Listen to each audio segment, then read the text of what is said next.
Everyone knows the story of the Titanic, how the largest moving object ever fashioned by the hand of man hit an iceberg on its maiden voyage and sank in the middle of the North Atlantic.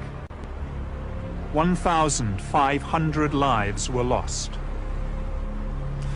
The tragedy has been well documented in books and on film. No matter how often the story is told, it never fails to capture our imagination. Yet, it is a story that has left many questions unanswered.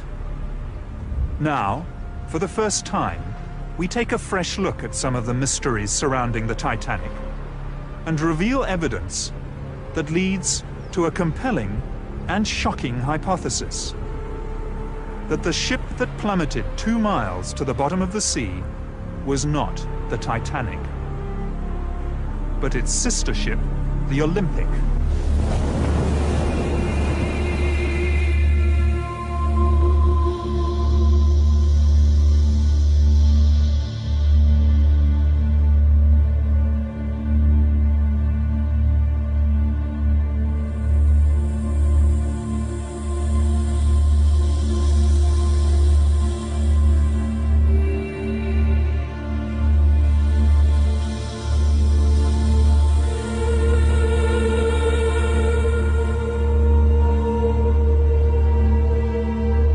The Titanic and the Olympic were built for the White Star Line by Belfast shipbuilders Harland and Wolff, whose chairman was Lord Pirrie. Harland and Wolff built ships almost exclusively for the White Star Line, which was acquired in 1903 by American financier J. Pierpont Morgan's International Mercantile Marine. This was part of a drive to create a monopoly on the lucrative North Atlantic passenger trade. Chairman of the White Star Line was J. Bruce Ismay. It was in fact Lord Pirrie who was responsible for bringing together Morgan's money and British engineering excellence. Over dinner at Pirrie's London residence in 1907, Lord Pirrie and White Star Line's Bruce Ismay conceived the idea of building 3 luxurious superliners.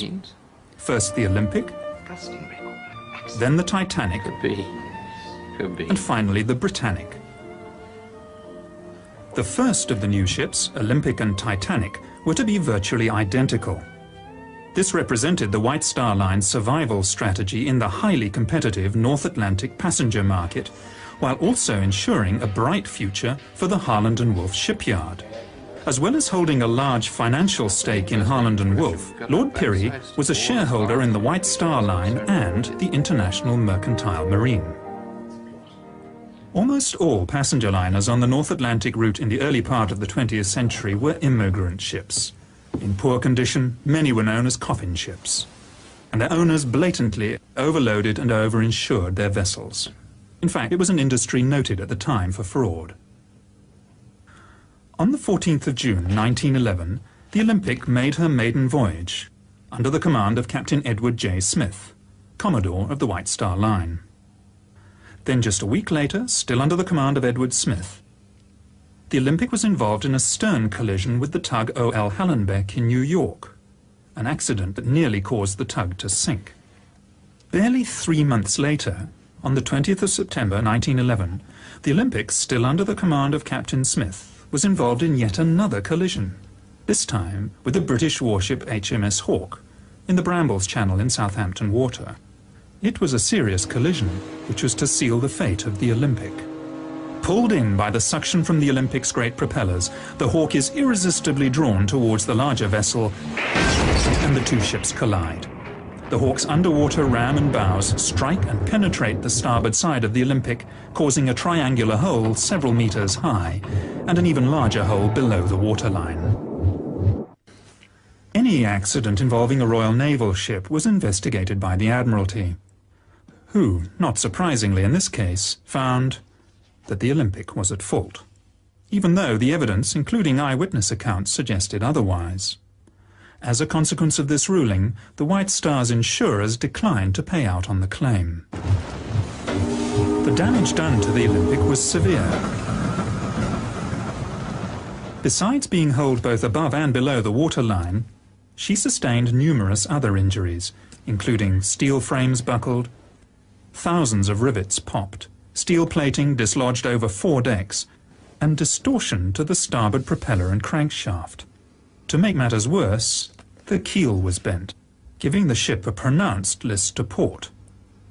Interestingly enough, when 6 months later the ship which came to be known as the Titanic made her maiden voyage out of Southampton, second-class passenger Lawrence Beasley, a science teacher, noted that the ship seemed to have a slight but permanent list to port on the first part of the voyage, a fact noted by several other surviving passengers. The great hull was patched up in Southampton by riveting steel plates below the waterline and reinforcing with wooden beams above. This work took over 2 weeks, suggesting just how serious the damage was. In October 1911, with these temporary repair works in place, the Olympic then limped back to the Harland and Wolff shipyard in Belfast for more permanent repairs to be done. In fact, some of those temporary repairs failed during the voyage to Belfast. By the way, remember that although this is a model of the Olympic, the 2 ships were virtually identical. It's this fact which made a conspiracy feasible, a conspiracy of monumental proportions. The starboard propeller is going to have to be replaced, and the crankshaft is damaged. There's a crack between the arm and the shaft. But worse, the keel is bent. That's going to give her a permanent list to port, and there's no way we can correct that. We're going to have to cut the ship in half, insert a new frame, and then put it all back together again. The job is going to take months, and frankly, for what it's going to cost, I think it's simply a waste of time.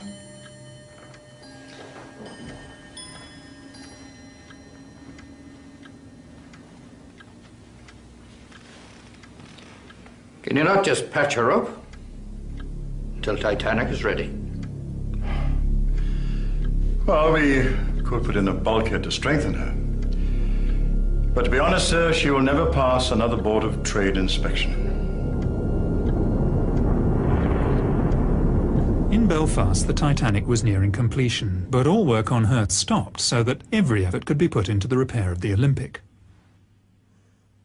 This work took 7 weeks instead of the 2 weeks originally planned, and involved replacing steel plates along fully 1/3 of the starboard side of the ship.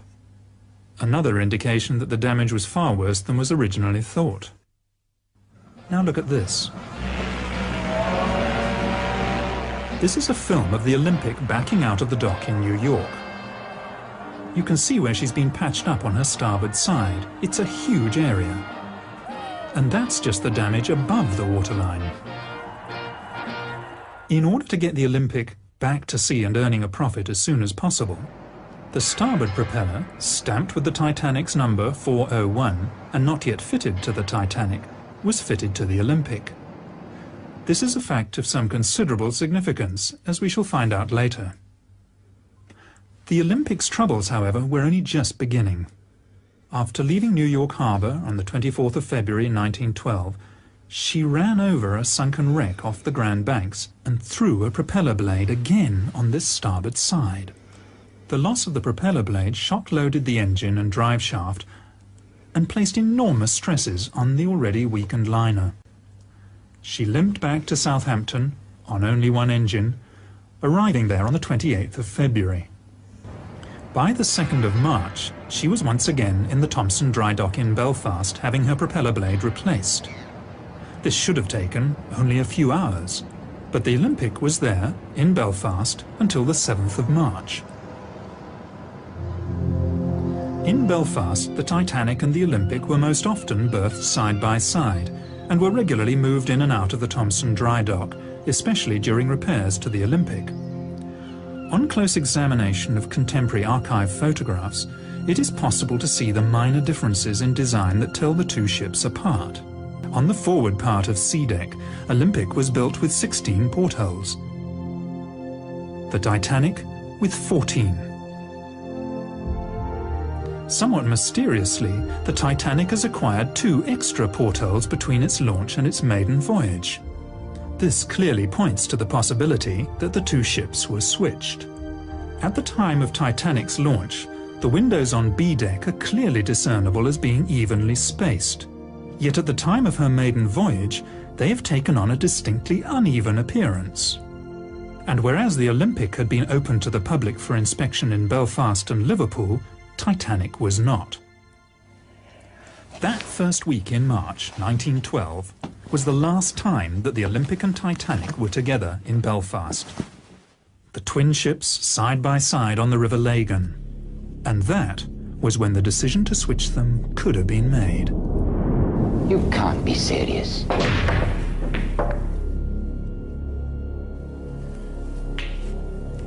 Olympic and Titanic are exactly the same. No one will know we've switched them when they get back to work on Monday morning. We'll just swap the names. Everything else is standard White Star issue.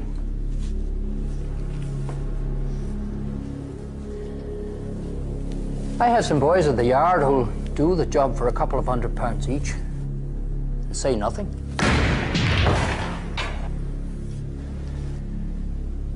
We'll never get away with it. If word of this gets out...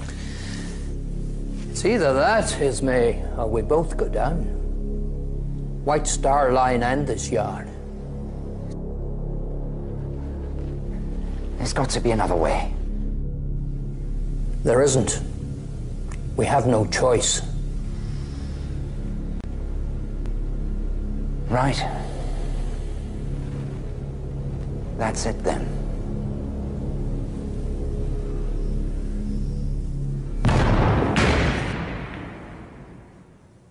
Switching the two ships would have been a remarkably simple undertaking. There were no members of the press poking around or roving TV crews looking for a story. Even photography was in its infancy at the time. And generally, people believed what they were told to be the truth. All crockery, linen and so on was White Star standard issue, interchangeable from ship to ship. Letterheads and menus, etc., were styled to the particular ship, but could easily have been changed. Only the names on the bows and sterns of the ships, the nameplates on the lifeboats, and 48 lifebelts would have to be swapped. This could easily have been achieved using a very small crew, literally over a weekend. And it's highly unlikely that anyone would have noticed a switch when they returned to work on Monday morning. White Star often used photographs, both exterior and interior, of the Olympic as the Titanic, in their advertisements and press releases. Both ships had tiled and linoleum flooring. Yet, just days before Titanic's maiden voyage, Ismay, chairman of the White Star Line, ordered her floors to be carpeted. Was this to cover Olympic's worn linoleum floors? The Harland and Wolff Yard was a vast labyrinth of buildings and workshops, as well as machinery and ships in various stages of completion. Any unusual activity would hardly be noticed. The social order of the day was such that the majority of the workers would never have thought to question their betters. They lived in a time when the majority of the population were told what to think, where to go, what to do and when to do it. It was also a lot easier in the early years of the century to bribe or even bully men into towing the company line, as we shall see when the surviving crew members returned to Britain. There was no social security safety net for the unemployed, and companies had the power to dismiss whole families of workers if one of them did not do as he was told. There's a wee scam going on here, and the bosses are in on it. They switched those ships 2 weeks ago, and I know it. Listen to me, Paddy. Any more talk from you about two ships being swapped over, and you'll end up at the bottom of the River Lagan. So remember that when you get back to your wife and your 17 kids. You Irish scum. The Olympics' original sea trials, conducted by the Board of Trade, lasted 2 full days, while the ship was put through its paces. Strangely, the Titanic's sea trials were a most peremptory affair.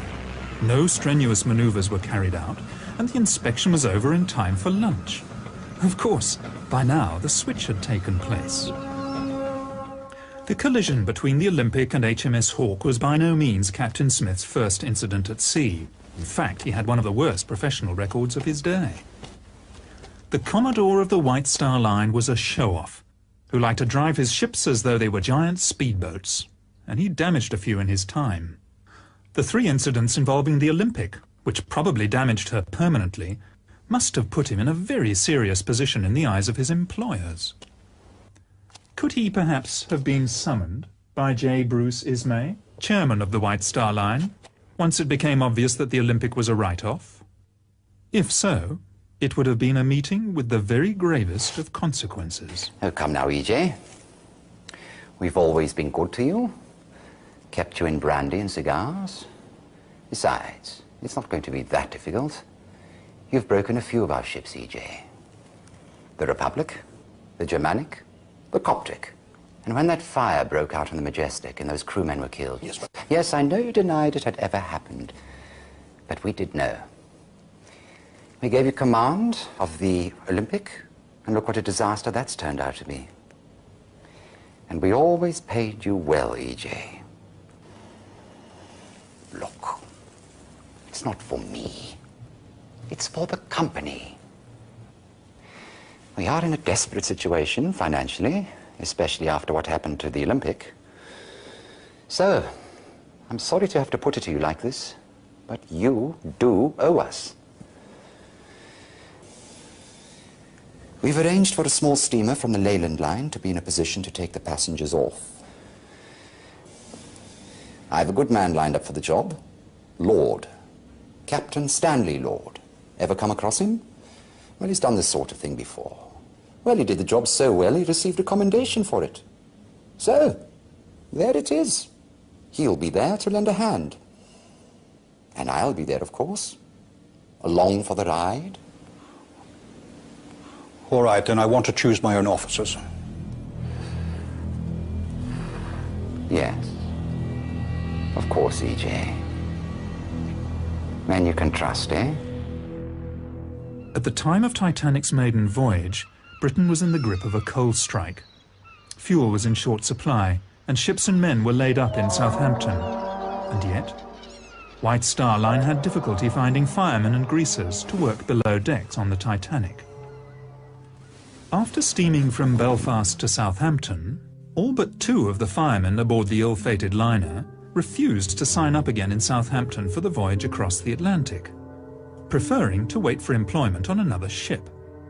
All these men, in the middle of a coal strike, with so many thousands laid off, what did they know? Shortly before Titanic sailed, Chief Officer Wilde, who was to lose his life 3 nights later, wrote a letter to his sister, in which he said, "I still don't like this ship."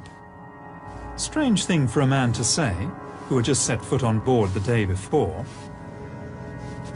Unless, of course, he realized he was actually on his old ship Olympic. It's strange to think that as the Olympic, now renamed the Titanic, was preparing to make her second maiden voyage, the ship that started out life as the Titanic and was now called the Olympic had to enter her working life with no fanfare at all. The Olympic's original maiden voyage was fully subscribed, whereas her second, this time as the Titanic, was only about half full, and that in the middle of a coal strike when passengers were queuing up to get to America. First-class passengers on other White Star ships were only offered second-class berths on Titanic, even though we know that first-class cabins were available. It's almost as though White Star Line didn't want that many people on board. By the way, when I refer to the Titanic from this time on, I want you to remember that I'm actually talking about the ship that started out its life as the Olympic, but which we believe by this stage had been switched and taken on the identity of the Titanic. The coal strike is important for another, possibly more sinister reason. Most other ships were desperate for coal, and passengers and cargo destined for the New World were stuck in Europe. Yet, the Leyland liner Californian, under the command of Captain Stanley Lord, left the port of London on the 5th of April, 1912, just 5 days before Titanic's departure from Southampton, not only fully coaled, but apart from her own crew, empty of passengers. With more than enough coal to get her to the United States, she headed off into the middle of the Atlantic at full speed, empty. Apart from a cargo of woolen sweaters.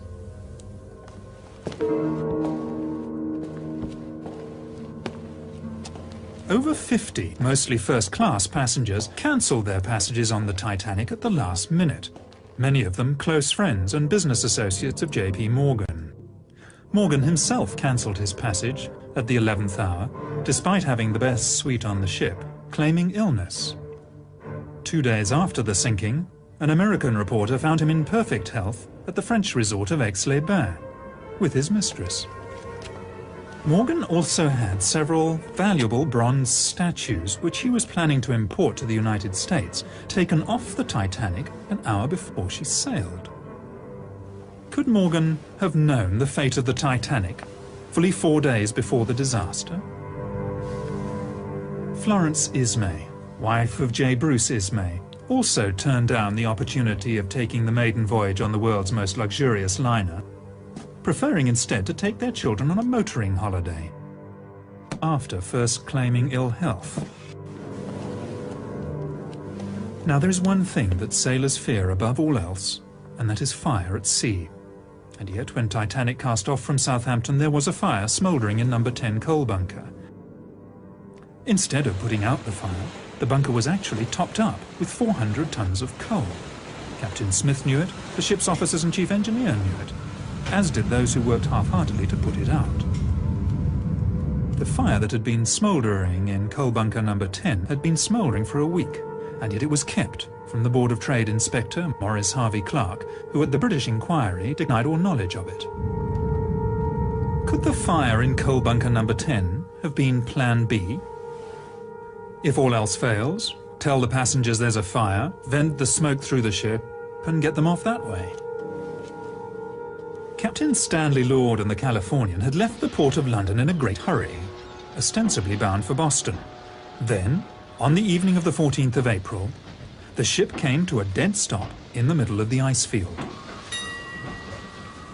Strangely, Captain Lord, 6 foot tall, elected to sleep that night fully clothed on a 5.5-foot couch in the chart room rather than in his cabin. He also ordered her boilers to be kept fired up and her engines on standby. Why?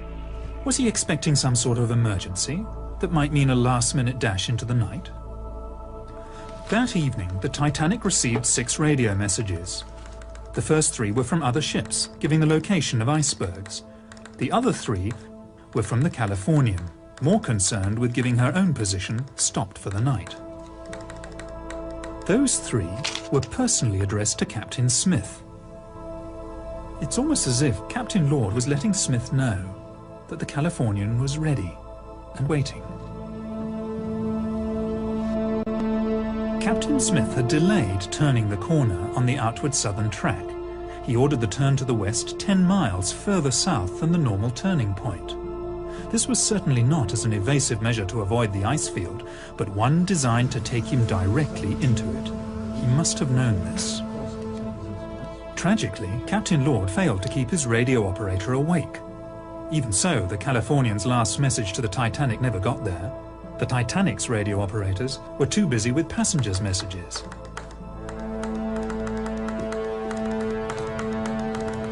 It was standard practice of the day for captains to run their ships at full speed through the ice field. Any object large enough to damage an iron steamship would be seen in plenty of time to avoid it. Other ships in the vicinity cruised on at full speed on that night, so in that respect Captain Smith was by no means unique. So why then was the Californian stopped? Had she reached her destination and was she now waiting? Sometime before 11 p.m, lookouts Fred Fleet and Reginald Lee came on watch and climbed to the crow's nest. Captain Smith retired for the night, but coincidentally, like Stanley Lord, he also chose to rest fully clothed, not in his own cabin, but in the chart room behind the bridge, almost as if he expected to be called back to the bridge at any moment. It was very cold outside, and few, if any, passengers would have been on deck. First Officer Murdoch was standing on the open part of the starboard side of the bridge when he saw the iceberg about 800 yards ahead. He ordered the ship turned to port and, inexplicably, engines full astern. By reversing the engines, Murdoch was actually increasing the risk of collision, something he must have known. Maybe Murdoch, hand-picked by Captain Smith, was deciding to give the iceberg a nudge anyway. Given that the turning circle of the Titanic was 1,280 yards and the stopping distance 850 yards, Titanic should have been able to avoid the iceberg with the greatest of ease, even allowing for a slight delay while orders were given and the wheel turned the ship to port. So why didn't it? Second Officer Lightoller told the inquiry that before going off duty for the night, he would have been easily able to see an iceberg from 1.5 miles, more probably 2 miles away. He also said that the iceberg would have been just as visible from the bridge as from the crow's nest. Plenty of time to turn and avoid it then. In an emergency such as this, it was never a good idea to turn your broadside to danger. Even if Titanic had rammed the iceberg head-on, it would have stayed afloat. Although up to 250 crewmen would have been killed while they slept in their bunks in the bow. Apart from those on the bridge, and of course those in the forward boiler rooms, the glancing blow with the iceberg would have passed virtually unnoticed. The vibration felt by some of the passengers was almost certainly that caused by the reversing of the engines, and by the time anyone noticed what had happened, the iceberg had slipped away into the night. Captain Smith was on the bridge in a matter of seconds, but instead of a general call to stations, his officers acted as though there were no emergency at all. Second Officer Lightoller, awakened by the sound of steam letting off, claims to have stayed in his cabin until another officer came to get him. His evidence later, to the effect that he had stayed there because he was off duty and thought he should stay where he would expect to be found, simply does not ring true. The bridge was only a few seconds' walk from his cabin in the officers' quarters, and he should have gone straight there at the first hint of trouble. So why didn't he? A few passengers came out of their cabins to see why the engines had stopped, but for the first 40 minutes after the collision there was really no sense of danger at all. One can understand this frame of mind on the part of the passengers, even on the part of the crew. Except for those who were dousing the fires in boiler rooms 5 and 6. After all, they thought they were on an unsinkable ship. But for the captain and the officers, who were in full possession of the facts, there is really no excuse. They dithered because they expected to be rescued. It was 35 minutes before the first distress signal was sent. 35 minutes before the first radio emergency, CQD, was sent. 45 minutes before starting the pumps. 45 minutes before starting to prepare the lifeboats. And a full hour and 25 minutes before the first one was launched. Only 6 crew members were on watch at the time Titanic struck the iceberg. First Officer Murdoch and Sixth Officer Moody were later drowned. Of the surviving crew members, Quartermaster Alfred Oliver was aft of the bridge at the time and saw nothing. Helmsman Robert Hitchins was hastily transferred to a job as harbour master in Cape Town, which leaves lookouts Frederick, Fleet and Reginald Lee. At the British inquiry, as a witness, Frederick Fleet was clearly defensive, edgy, obviously didn't trust his questioners, and at times was downright surly. But then he was under the watchful gaze of J. Bruce Ismay, the chairman of the White Star Line, and the lawyers. I'm no judge of distances or spaces. Was it a mile away, or how far away was it? I cannot say. Can you not give any estimate? No, sir. Was it half a mile? I cannot say. It is impossible to tell. Was it as far away as the boat's length? I could not say. Can you not say anything about it? No, sir. You really do not understand. That gentleman is not trying to get round you at all. Well, some of them are, though. Is there any more I'd like to have a go at me? When Titanic came to a rest, Captain Smith asked the 4th Officer, Joseph Groves Boxall, to work out a position. It is clear from the records that Titanic's navigator worked out a position that was 12 miles away from where they actually were. This was to prove a fatal mistake. We know he was 12 miles out in his calculations because of the actual location of the wreck.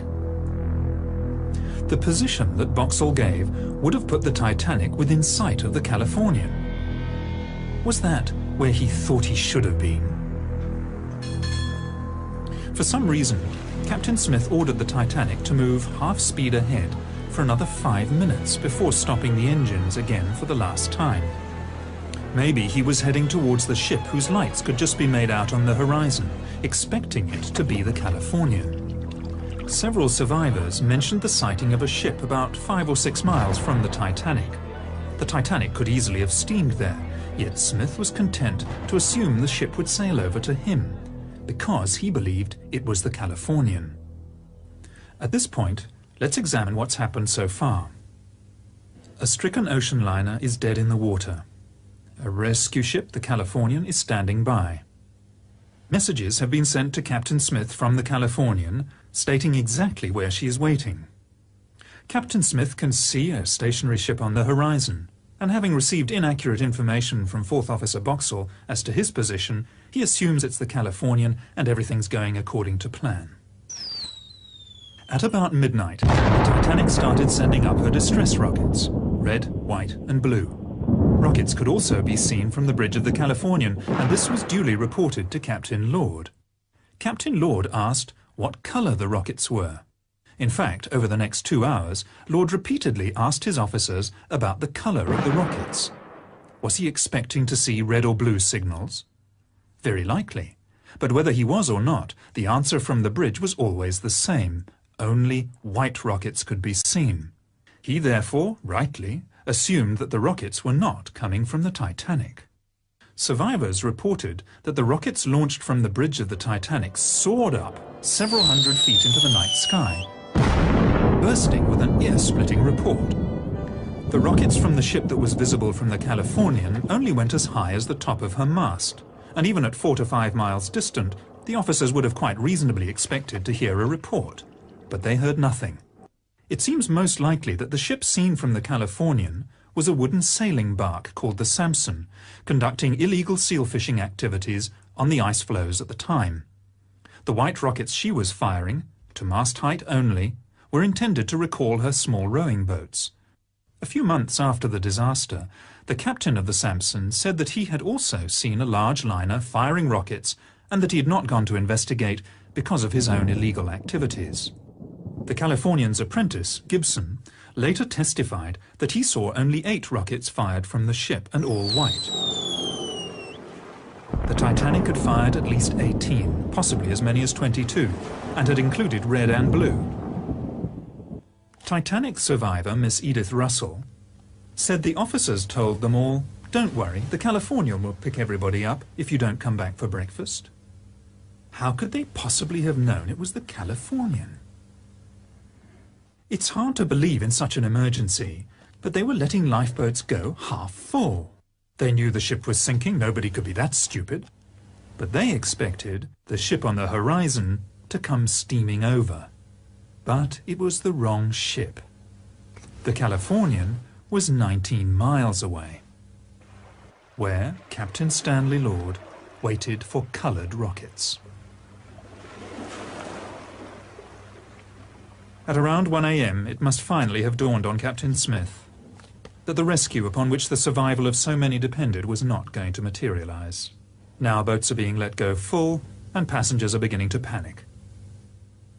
As the senior surviving officer, much credence and publicity was given to the evidence of Second Officer Lightholler. I did not leave the Titanic, sir. The Titanic left me. He was evasive in response to pertinent questions at the American and British inquiries, out to protect first and foremost his own reputation and then that of the White Star Line. At the British inquiry, he claimed, "The Titanic began her turn to port before the lookout rang down from the crow's nest." How would he have known this? He said he was in his cabin at the time. Lightholler also said at the American inquiry, "There was no mist 10 minutes before the ship struck a berg," flatly contradicting the evidence of the 2 lookouts. And how would he have known this if he was in his cabin? He also lied about the number of ice warnings received on the bridge, as if to suggest that the iceberg came as a surprise. "I do not remember any ice warnings being posted on the bridge." Lightholler, along with second radio operator Harold Bride and ship's baker Charles Joffin, all claimed that after getting off the Titanic, they stayed in the water for up to an hour. I was in the water for between half an hour and an hour before I climbed aboard the upturned collapsible. 20 of us spent most of the rest of that night balancing on the upturned boat, while I gave the orders. Lean left and lean right.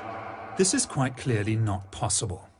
We know that the sea temperature that night was between 2 and 3 degrees below freezing. Average life expectancy at that temperature between 3 and 4 minutes. This testimony would simply not stand up today. It is quite clearly fabrication. Just before 5:30 on that fateful morning, Captain Stanley Lord woke his radio operator, only to discover that the Titanic had already sunk. He set off at full steam for the wreck site, but of course he was too late. The Carpathia had already arrived and was picking up survivors. Notable amongst these was J. Bruce Ismay, who had slipped into a lifeboat at the last minute. For this he was to pay the price in public shame for the rest of his life. As the Carpathia steamed towards New York, Ismay was supposedly taken to the doctor's cabin and put under sedation. Even so, he managed to find time to send 3 separate telegrams to the White Star's New York office, urging them to hold the Cedric in New York Harbor so that the Titanic's surviving crew members could be taken straight back to Southampton. Hastily organized, the American inquiry failed to ask the right questions. Titanic surviving officers stonewalled, as did Ismay himself. Several experienced sea captains were called to give evidence regarding the wisdom of steaming at full speed through an ice field. But they all said the same thing. Maintaining full speed in the vicinity of ice was perfectly normal, and on the night in question, the icebergs could be seen at between 5 and 6 miles distant. It never occurred to anyone to ask the simple question, in that case, why did the Titanic hit an iceberg?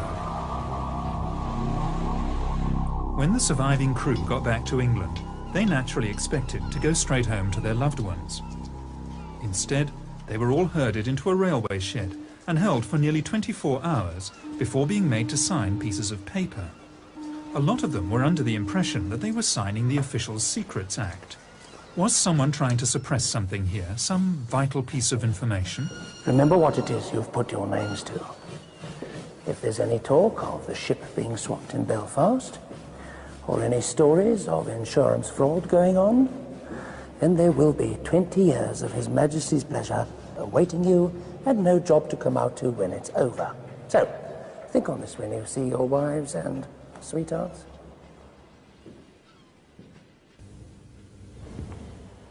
Ismay, Lightoller and the other surviving officers all came back to England on the steamship Adriatic. There can be little doubt as to the main subject of conversation on their voyage. They were all to be star witnesses in the forthcoming British inquiry.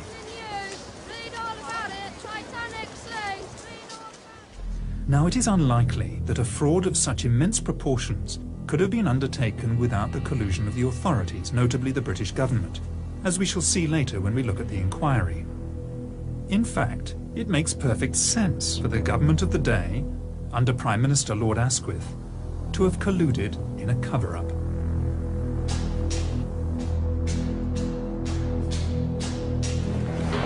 You'll never believe what they've just done.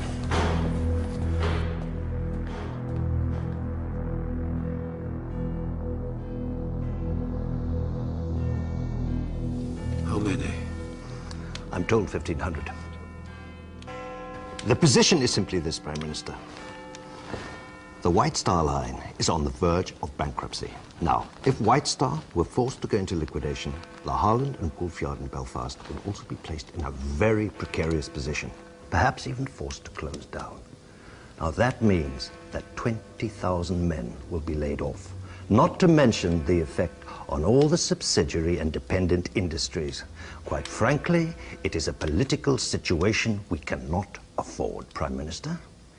Alienate the Irish, and we will most certainly lose seats in Belfast. The Fenians, the Republicans, will seize the opportunity. And with our majority gone, we will undoubtedly lose the next election, Prime Minister. There is the chance of a blunder here of unprecedented proportions. We are going to have to go along with this, Prime Minister. I will not see a stain put upon the British government, not for the White Star Line, Not for Holland and Wolff, not for the Irish, and certainly not for the interests of J.P. Morgan. I would also remind you, Prime Minister, that as part of the arrangement for an American company to acquire the White Star Line, J.P. Morgan agreed that this government could requisition his ships as Royal Naval Reserves should the need arise. I would also remind you, Prime Minister, that the situation in Europe is becoming ever more doubtful. If the White Star Line were to go into liquidation, the major creditor would be J.P. Morgan himself. Now, as both owner and banker, he would certainly exercise his rights to seize his assets. And we would lose all those ships, Prime Minister. It's a sad day for England, when the policies of a British government are dictated by greedy and ruthless businessmen. And if it ever became public... Doubtless you have someone in mind to run the show? Yes. I thought we could bring Mersey out of retirement. He's reliable, he knows how the system works, he's discreet, and he will do what needs to be done. My son is called to the bar. I would be more comfortable if he were there to keep an eye on things. Of course, Prime Minister, we'll find employment for him in the Attorney General's office. Very well, then. But neither I nor the administration know anything about it.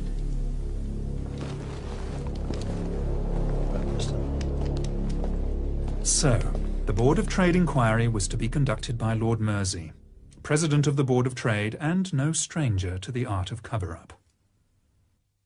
Since the enormous loss of life was in part due to outdated Board of Trade regulations regarding the number of lifeboats to be carried by ships and the safety of ships at sea generally, it was hardly likely that the inquiry was going to be too concerned with uncovering the truth, the Board of Trade being both plaintiff and defendant in the case.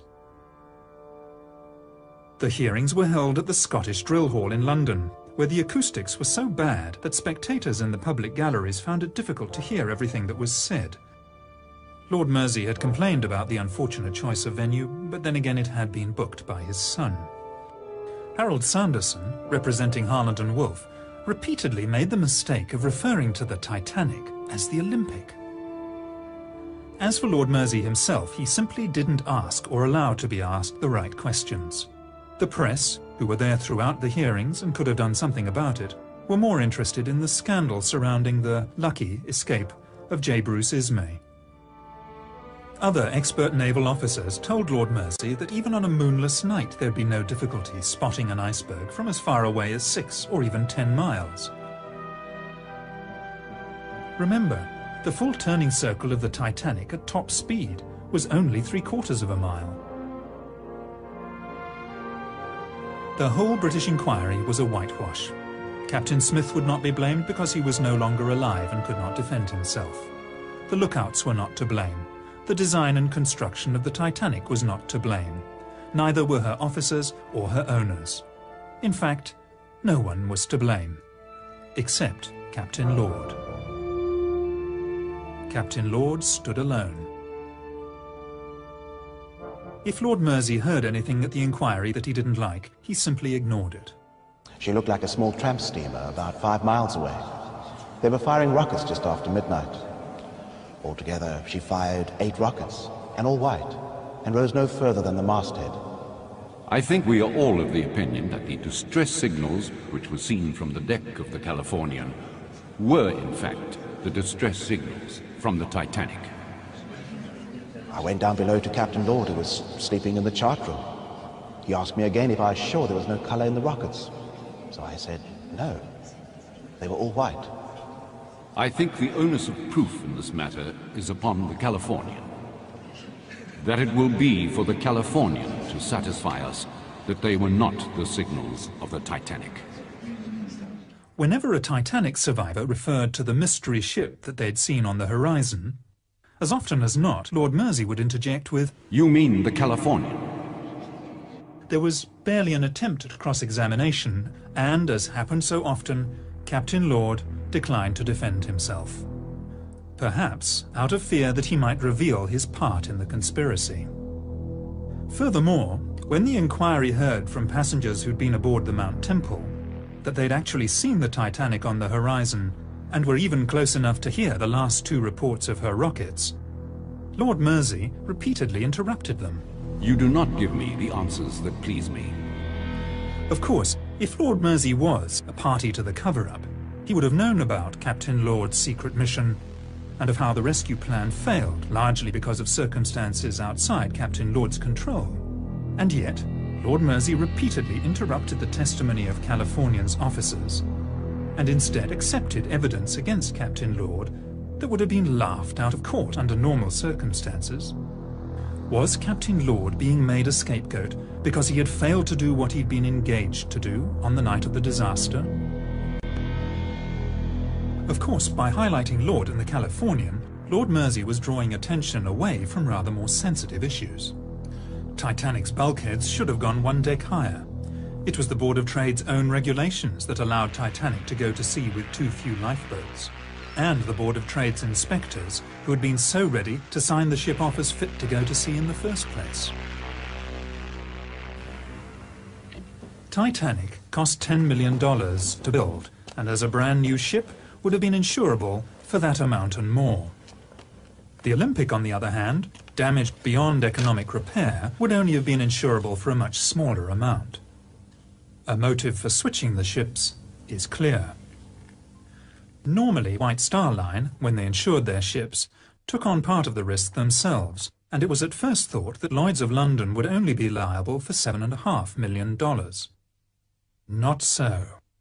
For just 1 week before the maiden voyage of the Titanic, which we now know was in fact the Olympic, White Star Line upped their insurance on the vessel dramatically. And, incredibly, just 5 days after the sinking, Lloyd's paid out $12.5 million.